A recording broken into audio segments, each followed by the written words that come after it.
All right, time for another episode of the Joshcast. Here on Channel 50. There's no Channel 57. Be cool if there was. I guess it's my own channel. It's all about the algorithms. That's what everyone keeps saying. All about the algorithms. He really understood the algorithms and really built up a following, and that's what happened. Here's the problem. What if the kind of audience that I want to have follow me is the kind of audience that doesn't want to follow anybody because they're rugged individualists? What happens then? I ask thee. What happens then? This is going to be an interesting one. Vulnerability, that's what I got to keep working on. Got to keep being vulnerable. How am I doing today?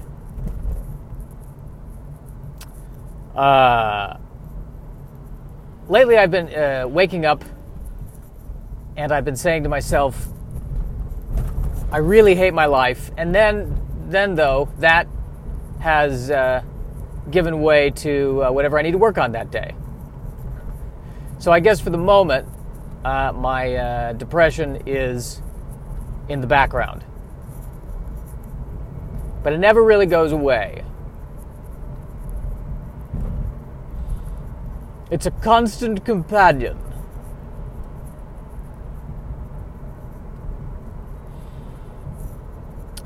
Depression and anxiety. I've been reading about how they are connected.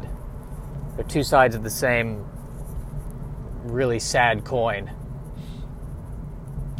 And so, what do I make of this? What do I do with this information? Well, what do I do with this information? I just feel like it's always been there for me. I mean, even when I was really, really young,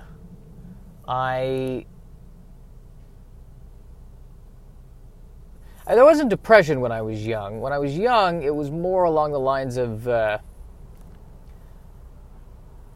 having very intense emotional reactions to things. So I would throw a temper tantrum, and 1 second I would be screaming hysterically, and the next second I would be laughing hysterically. And then I learned to shut that down, and so I think it just turned inward and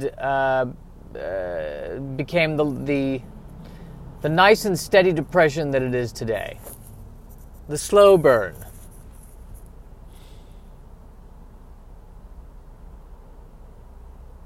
Yes, I remember, because it was when I didn't get into advanced acting in high school. I remember just feeling so dejected, and I had to keep going, and that's where I really remember the depression starting. It wasn't. It just wasn't as bad before that. That's what really triggered it. But now my question is, because to say, oh, I'm depressed because I didn't get into advanced acting, while true, my question is, if not for not getting into advanced acting, would something else have eventually triggered it? Some kind of rejection from a perceived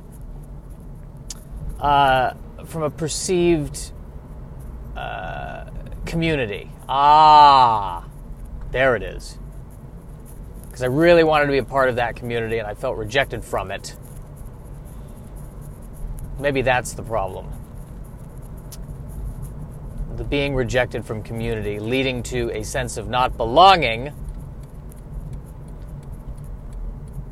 and every conceivable thing after that is trying to be a part of some kind of community. Well, I've solved my problems. Now I understand. Now I can move forward. Now life will be happy. Life will be happy and wondrous and lovely and clean and wonderful. I'm driving through North Hollywood. You know, I like North Hollywood. I like that it's a little dirty. I gotta say, I like that. North Hollywood, hey, there's some good things going on, but we're damaged too. North Hollywood, yeah, there's a lot of culture here and clinical depression. I like that. North Hollywood's not afraid to show the world that life does not always go according to pot. Is that the right phrase? Go according to pot? But back to the depression. Back to the depression, Ted.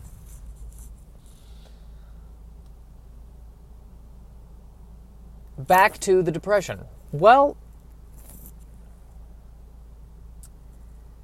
I also didn't meditate today, but I did watch Star Trek Picard. So can that go ahead and count as a meditation of sorts? I think we're episode 3 now, and now they are, they found a ship. This show is going very slowly. This show is moving at the pace of buying a car. That's how slow this show is going. Still good. I mean, I like the show. Don't get me wrong. I do like the show. I like this 10-episode series that could have been a 120-minute feature. I do like it. It's all fine.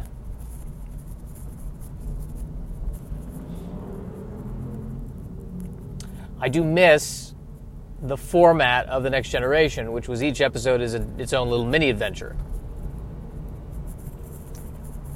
So this is basically one long episode. Not to say that one is better than the other, but the other one's better.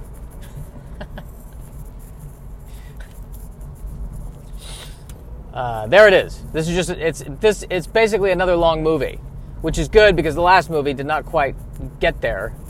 So I feel like they're atoning. Going with the Romulans. With the Romulans, it's always subterfuge with the Romulans. They don't say what they mean and mean what they say. That does not happen with the Romulans. They are very cunning and manipulative. Except the two working on the vineyard with Picard, which is an odd notion. I think of the Romulans and those shoulder pads. Pulling grapes off the vine. Is pulling vine? I think picking. There we go. You don't pull grapes, you pick grapes. What's wrong with you, Josh? What is wrong with you?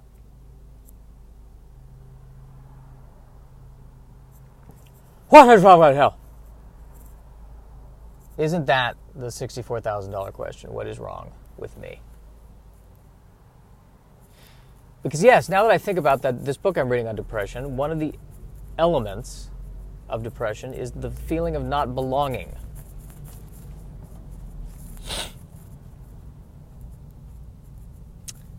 And that is something that I always feel. I never quite feel, even if everyone says I belong, I don't feel like I belong. I never have felt like I belonged. Isn't that weird? All I want to do is belong, and then once I get in, I don't feel like I belong. My neuroses are just fantastic, aren't they? It's exactly like the Groucho Marx quote. Something that, what was it? I would never want to belong to a club that would have me as its member. That's what it is. His joke is my entire psychological makeup.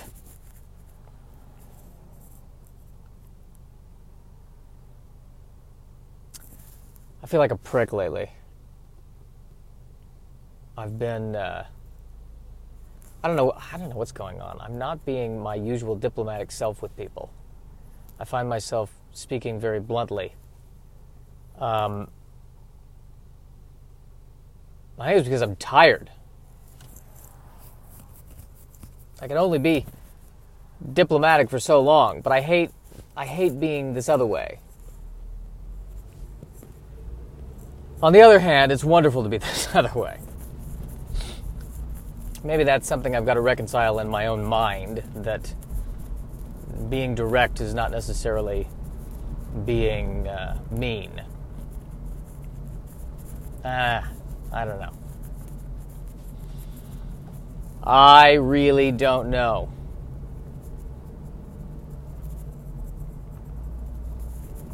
Or moreover, am I not being vulnerable by being in that place? I'm not giving you very many specifics. It's job-related stuff, so I can't be specific.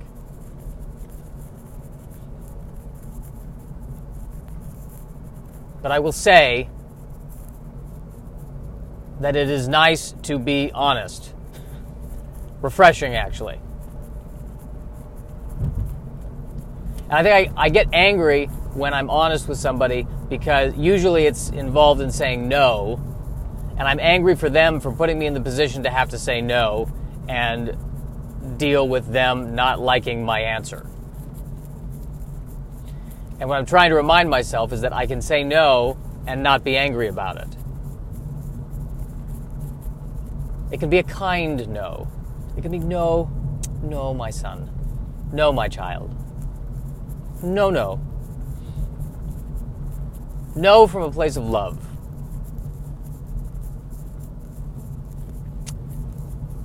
Perhaps that should be the title of this podcast. No from a place of love. I say this with all the love in my heart to you, hoping that you achieve your dreams. No. Nope.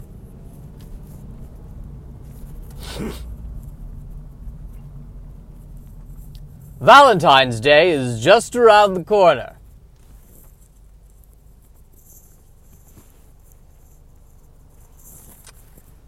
Another piece of commercialism bullshit.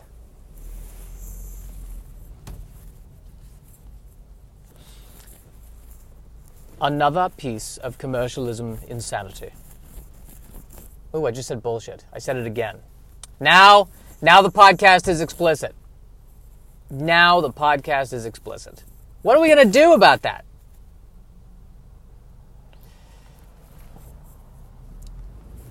I'm ripping apart my demographic.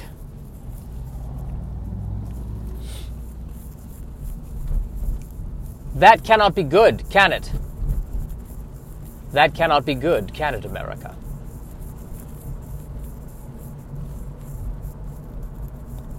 A lot of traffic happening as we drive towards my destination. I'm now in Burbank, much cleaner Burbank than North Hollywood. North Hollywood's like, hey, yo! Hey, you, come here. Don't tell anyone. But in my coat pocket right here, I've got a 99-seat equity waiver theater production of Hamlet, where 3 kids who are studying at Sanford Meisner's studio are going to play all the characters of Hamlet in the nude. $5 a ticket. You know you want to see it. You know you want to see it. Burbank is not that way. Burbank is so many different things. It's odd because in a weird way, it is the middle of Hollywood, because that's where all the studios are and all the executives and the agents and what have you, and the industry. And yet it feels like Hill Valley in 1955.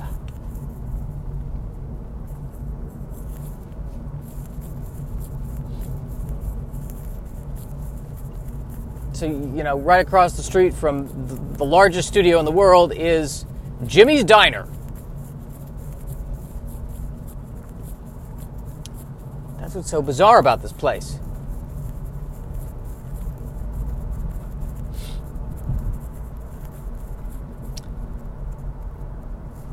Yes, Burbank, a totally different energy. Welcome to Burbank. Don't litter. Thank you. Welcome to Burbank. Is that really what you're going to wear? No, Burbank's not like that. I don't think Burbank's as judgy. as other places. That's more That's Beverly Hills. Welcome to Beverly Hills. Is that what you're wearing? Welcome to Beverly Hills. Please leave.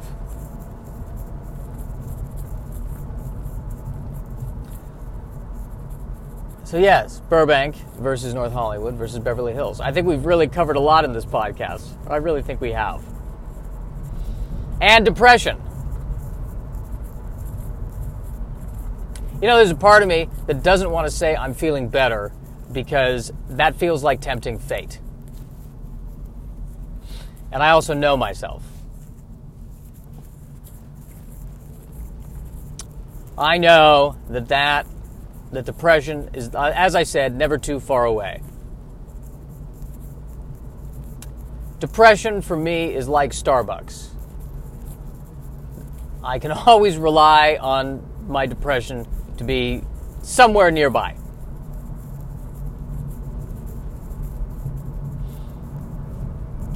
Coffee Bean, you don't always know. Starbucks, reliable.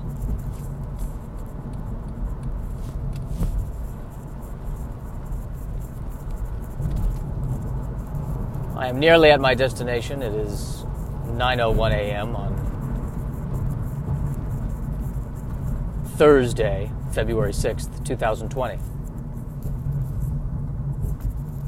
The year the Great War came upon us all. That's a quote from Babylon 5. I don't know if we're going to be in a great war. I feel like we're in a great war already.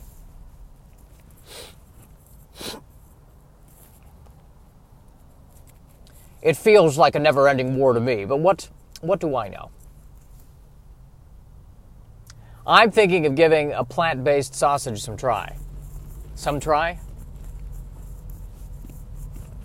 I bet Starbucks has a plant-based breakfast sandwich that will make me sick, but in a different way. It's a plant-based sandwich that will give me the runs, but without injuring animals in the process. And I think that's really what's important here, isn't it?